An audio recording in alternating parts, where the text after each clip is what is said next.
매일 성경 묵상 나눔입니다. 오늘은 12월 5일 토요일입니다. 오늘 본문은 역대하 26장 1절에서 23절입니다. 오늘의 본문입니다. 유다 온 백성이 나이가 16세 된 우시야를 세워 그의 아버지 아마샤를 대신하여 왕으로 삼으니 아마샤 왕이 그의 열조들의 묘실에 누운 후에 우시야가 엘롯을 건축하여 유다에 돌렸더라. 우시야가 왕이 오를 때의 나이가 16세라 예루살렘에서 52년간 다스리니라. 그의 어머니의 이름은 여골리하여 예루살렘 사람이더라. 우시야가 그의 아버지 아마샤의 모든 행위대로 여호와 보시기에 정직히 행하며 여호와의 묵시를 밝히 하는 스가랴가 사는 날에 하나님을 찾았고 그가 여호와를 찾을 동안에 하나님이 형통하게 하셨더라. 우시아가 나가서 블레셋 사람들과 싸우고 가드 성벽과 야분의 성벽과 아스돗 성벽을 헐고 아스돗 땅과 블레셋 사람들 가운데 성읍을 건축하며 하나님이 그를 도우사 블레셋 사람들과 구르바알에 거주하는 아라비아 사람들과 마온 사람들을 치게 하신지라. 암몬 사람들이 우시아에게 조공을 바치매 우시아가 매우 강성하여 이름이 애굽 변방까지 퍼졌더라. 우시아가 예루살렘에서 성 모퉁이 문과 골짜기 문과 성굽의 망대를 세워 견고하게 하고 또 광야의 망대를 세우고 물 웅덩이를 많이 파고 고원과 평지에 가축을 많이 길렀으며 또 좋은 산과 좋은 밭에 농부와 포도원을 다스리는 자들을 두었으니 농사를 좋아함이었더라.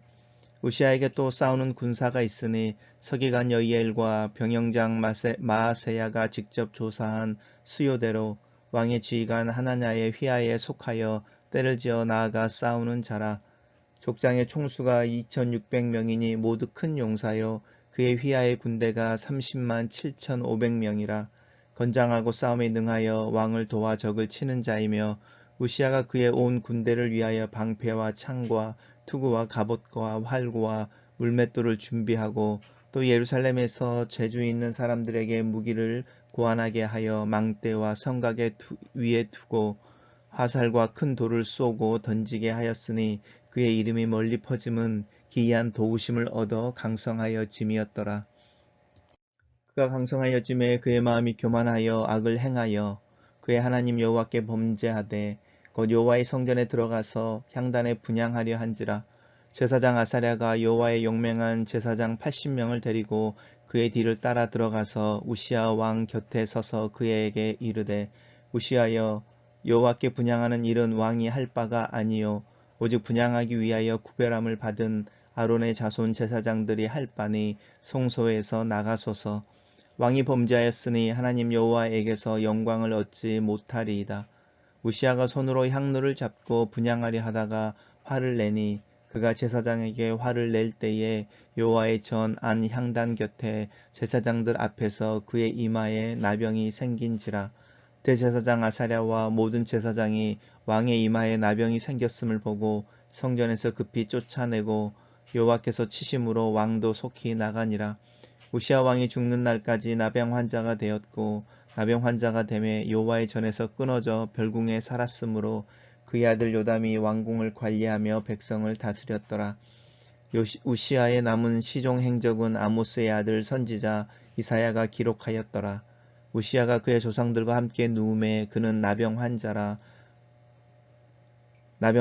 하여 왕들의 묘실에 접한 땅 곧 그의 조상들 곁에 장사하니라.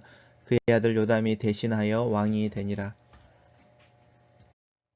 오늘 본문은 세 개의 단락으로 나누어져 있습니다. 우시아의 통치에 대한 이야기입니다. 단락별로 살펴보겠습니다.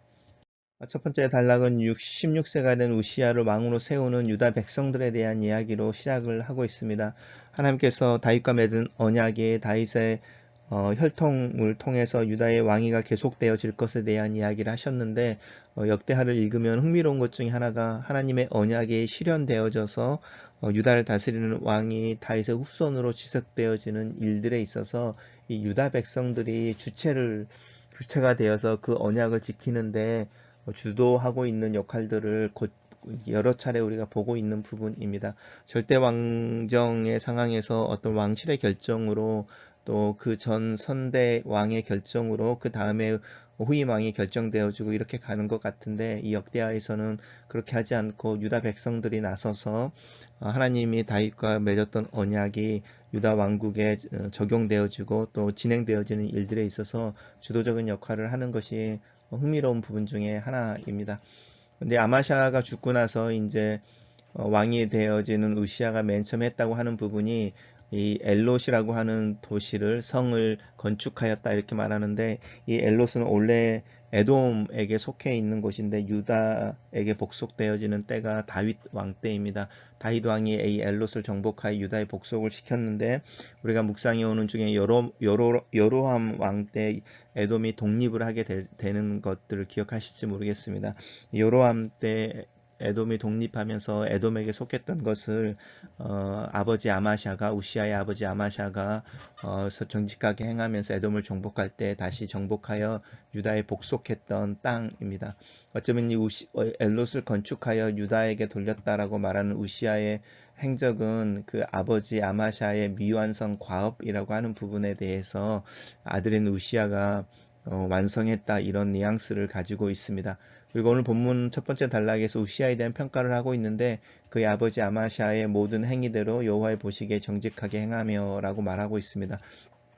그래서 우리가 이제 이 아마샤가 여호와 보시기에 정직하게 행하며 라고 말할 때, 우리가 어제 봤던 묵상에서 그 모세에 기록된 율법을 따라서라고 하는 부분과 여호와 보시기에 정직히 행한다라는 말을 연결시키고 있는 것을 볼 수 있습니다. 우리가 하나님의 말씀에 따라서 행할 때, 또 살아갈 때 그것을 하나님 보시기에 정직하게 행한다라고 하는 부분입니다. 그래서 이 여호와에 기록되어진 율법을 따라 살도록 그 율법을 가르쳐주고 또 지도해주고 또 계속적으로 상기시켜주는 사람이 있는데, 이게 이제 이 아마샤에게 스가랴라는 사람이 있었던 것 같습니다. 요시아에게 여호야다가 있었던 것처럼, 또 어쩌면 다윗에게 나단이 있었던 것처럼 이 우시아에게 스가랴라고 하는 사람이 있어서, 이 스가랴가 살아있는 동안에 여호와를 찾았고, 또 여호와를 찾는 동안에 하나님께서 이 우시아를 형통하게 했다, 이렇게 이야기하고 있습니다. 단락을 요약해 보겠습니다.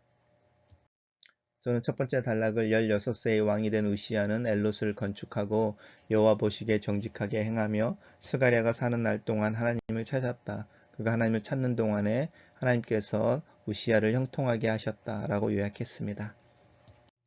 두 번째 단락은 우리가 첫 번째 단락에서 이제 우시아가 하나님 앞에서 정직하게 행하고 그를 찾는 동안에 하나님께서 그를 이제 형통하게 하셨다라고 말하고 있는데, 그 형통하게 하시는 것에 대한 이야기를 하고 있습니다. 이 왕들이 여호와를 찾고 여호와 앞에 정직하게 행할 때에 하나님이 그 왕들에게 주시는 형통함의 첫 번째가 이제 전쟁에서의 승리와 평화의 정착이 첫 번째인 거죠. 그 부분이 우시아에게도 적용이 되어지고 있습니다. 이 블레셋 사람들은 여로함 때 여호람이 왕이었을 때 하나님의 징계를 받는 중에 블레셋 사람들이 예루살렘을 침공해서 예루살렘을 허물고 약탈했던 기록이 있는데, 그것에 대한 징계처럼 우시아가 블레셋 사람들을 다시 정복하는 부분이 있습니다.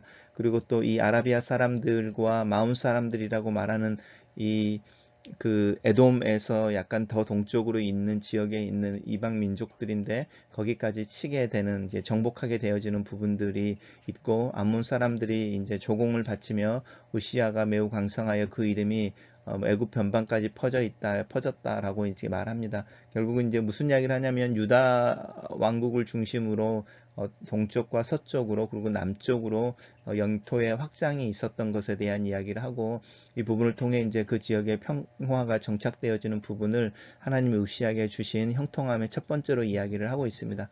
그리고 이제 우시아가 두 번째로 이제 행했던 일들이 무엇이냐면, 이제 내정을 이제 강하게 하고 단속하는 것인데, 첫 번째가 이제 솔로몬이 하고 또 대부분의 왕들이 이야기하는 것처럼 이제 방어할 수 있는 군사 요지들을 이렇게 세우고 재건하고 또 견고하게 하는 것, 군사적으로 방어할 수 있는 문들을 이야기하고 있는데, 특별히 이 예루살렘의 성 모퉁이라고 하는 문이 기억이 나시죠?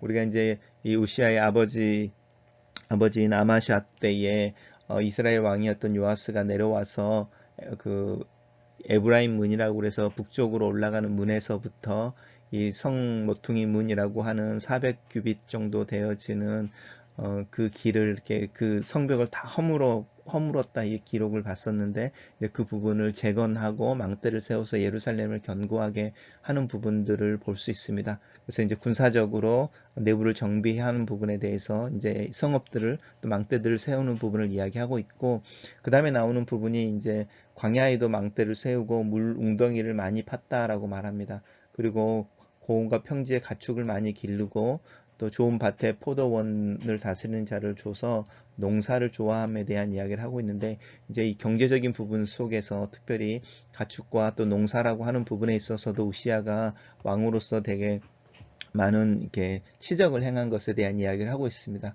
그리고 이제 다시 군사 이야기를 하고 있는데 이제 군사의 숫자에 대한 이야기를 하고 있습니다. 37만 5천 명이라고 말하는 이 군대를 가지고 있었고 또 무엇보다도 이 우시아의 특징 중에 하나는 무엇이냐면 우시아가 이 이제 무기들을 고안하여서 성벽과 성곽에 두고 활과 큰 돌을 쏘게 했다라고 말하면서 유다의 어떤 적합하여지는 신무기들을 개발을 이야기하고 있고 또 우시아가 그의 온 군대를 위하여 방패와 창과 투구와 갑옷과 활매 이런 이야기를 하고 있는데 무슨 말이냐면 이제 그 군인들을 이렇게 준비하고 군대를 조직할 뿐만이 아니라 이제 무장에 대한 이야기를 하는 거죠. 이제 그 전까지는 농사를 짓다가 전쟁이 일어나면 이제 징병되어질 때에 자신들이 농사 지을 때 사용하였던 농기구가 사실은 무기가 되는 것인데 그렇지 않고 이 우시아 때에 군비라고 하는 부분에 있어서 이렇게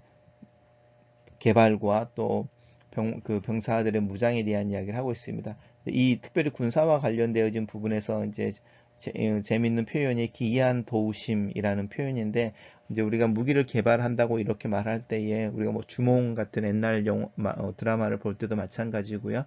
그 사람들이 어떤 영감을 얻어야 하는데 성전을 지을 때에 그 정말 성령 충만한 장인이라고 말하는 공인이라고 말하는 그런 수공업자들이 와서 이렇게 아름답게 하나님의 성전을 계획해내고 기획해내는 것과 같이 이 기이한 도우심이라고 하는 부분이 그 창의적인 영감 또 아이디어 이런 부분인데 그런 부분들이 하나님께서 주신 것으로 고백을 하고 있습니다. 단락을 요약해 보겠습니다. 저는 이 두 번째 단락을 우시아는 블레셋을 정복하고 유다를 정비하고 강하게 하였다. 또 유다만의 무기를 만들어 군대를 정비하고 그의 이름은 널리 퍼졌다. 이렇게 요약해 봤습니다. 우리가 단락 요약은 각자가 본문을 이렇게 반복해서 읽고 또 이제 여러 번 읽게 되면 자연스럽게 자기 언어로 이 단락을 요약할 수 있습니다. 세 번째 단락입니다. 세 번째 단락은 그가 강성해지매라는 말로 이제 하나님께서 그에게 주신 형통함으로 이제 평안과 또 부와 이제 이런 명성이 이제 얻게 되어지는데 그렇게 강성하여지니까 어떤 일이 일어나냐면 그의 마음이 교만하여 악을 행했다 이렇게 표현을 합니다. 이 마음이 교만하여 악을 행했다라고 말하는데 그 악이 다른 사람들 위해 군림하고 또 압제하는 부분이 아니라 이제 이 특별히 종교적인 영역 속에서 하나님께 범죄했다고 말하는 이 영역에서 이제 잘못을 하게 됩니다. 그것은 뭐냐면 이 우시아가 이제 하나님의 전에 들어가서 금향단이라고 하는 그 향단에 분향하려고 하게 되는 부분이 있는 거죠. 그래서 이제 거기에 불을 켜려고 하는 부분인데 이때 제사장 아사랴가 여호와의 용맹한 80명의 제사장들을 데리고 우시아를 따라가서 이제 못하게 하는 거죠. 그래서 이제 우리 성경에서는 우시아 왕 곁에 서서 이렇게 표현하고 있는데 사실 문자적인 표현은 우시아 왕 얼굴 앞에 얼굴을 대면하고 서서 그러니까 바로 정면에서 우시아 왕을 막아서면서 이제 그 일들을 하면 안 된다. 여호와께 분향하는 일은 그 분향을 할 수 있도록 구별받은 아론의 제사장들이 있는데 아론 자손의 제사장들이 있으니까 그들로 하여금 하게 하고 왕은 얼른 성소에서 나가라 이제 이렇게 이야기를 하고 있는데 이제 우시아가 그 말을 듣지 않고 손으로 향료를 붙잡고 계속적으로 분향을 하려고 하다가 이제 하나님의 징계를 받아서 나병에 걸렸다라고 이야기하는 부분입니다. 왜 이 우시야가 특별히 이 종교적인 부분에 있어서 욕심을 냈을까라고 할 때에 일반적으로 우리가 이해하는 것은 그 주변에 있는 특별히 애굽이라든지 주변에 있는 강대국들이 대부분 왕이 정치적으로 리더이면서 종교적으로도 대제사장의 역할을 하고 있었거든요. 근데 그 부분들을 보면서 이 우시야도 그런 애굽이라든지 또 근동의 강대국들처럼 자신 또한 이 정치적인 지도자로만 남아있을 것이 아니라 종교 또한 자기의 손에 주어져서 자신이 대제사장의 역할을 하고 싶어 하지 않았을까. 그런 부분에 있어서 이 교만함이라고 하는 부분이 나타나고 그 교만함의 핵심에는 자기의 왕권 강화 이런 부분 또 열방처럼 되어져 자기 이름을 더 드러내려고 하는 이제 그런 모습 속에서 욕심이라고 하는 부분이 나타나고 이 종교적인 부분에서 하나님 앞에 범죄하여 나병이 생겼다라고 이야기합니다. 그래서 이제 나병이 생겨서 그 성전에 이제 들어갈 수가 없게 되는 거죠. 하나님의 전에 들어갈 수가 없게 되고 그래서 이제 별궁에 살게 되었다. 그리고 이 우시아가 이제 나병에 걸렸으니까 그 당시에는 나병에 걸리면 분리되어지고 이제 정사를 볼 수가 없으니까 그의 아들인 요담이 이제 요아스를 대신 우시아를 대신해서 왕위를 다스리는 것에 대한 이야기가 나오는데 이제 이렇게 이야기가 나오면 사실은 우시아의 어떤 회개라든지 하나님 앞에 자복하고 그 병의 치유를 위해서 기도하는 어떤 그런 기도가 나올야 사실 맞는 거죠. 근데 이제 그런 부분이 없는 부분을 볼 수 있습니다. 그러니까 마음이 교만해지고 악을 행했다라는 부분들도 큰 일이지만 사실은 하나님 앞에 징계를 받을 때에 하나님의 자신을 깨우고 또 회개하게 하기 위한 것을 기억하고 돌이켜서 회개하는 것은 더 중요한데 사실은 그 일들을 하지 못하고 있는 부분이 있습니다. 그 부분은 이제 다윗과 가장 큰 차이점인 것이고 온전하지 못했다라는 말을 듣게 되어지는 부분인 것 같습니다. 그러니까 죄를 짓지 않았다가 아니라 죄를 지었을 때에 하나님 앞에 그것을 회개하고 돌아와 하나님의 은혜를 의지했다라고 하는 부분이 온전했다라는 부분입니다. 우리가 하나님 말씀을 묵상하고 그 말씀을 따라 정직하게 살려고 하는 것과 그것에 실패했을 때 하나님 앞에 돌아와 회개하고 하나님의 은혜와 또 긍휼을 따라 다시 일어서는 것은 그것이 이제 온전함이라고 할 때 그 온전함은 다른 부분이고 이 두 개가 이제 연결되어질 때 평생에 하나님을 전심으로 좇았다 이제 이런 평가를 받게 되는 것 같습니다. 단락을 요약해 보겠습니다. 저는 이 단락을 힘이 커지자 교만해진 우시아는 자신이 직접 하나님께 분향하려고 성소에 들어갔다가 제사장들에게 저지를 당하고 우시아는 나병에 걸려 왕의 역할을 할 수 없게 된다 라고 요약했습니다. 첫 번째 묵상 포인트입니다. 하나님은 하나님을 찾는 자를 형통하게 하신다. 이것이 성경 전체를 통해서 약속하고 있는 하나님의 복과 관련된 핵심이다. 하지만 유다 왕들은 역사와 말씀, 기록된 말씀이 명확하게 이야기하는 이 진리를 따라 살지 못하는 것을 보여준다.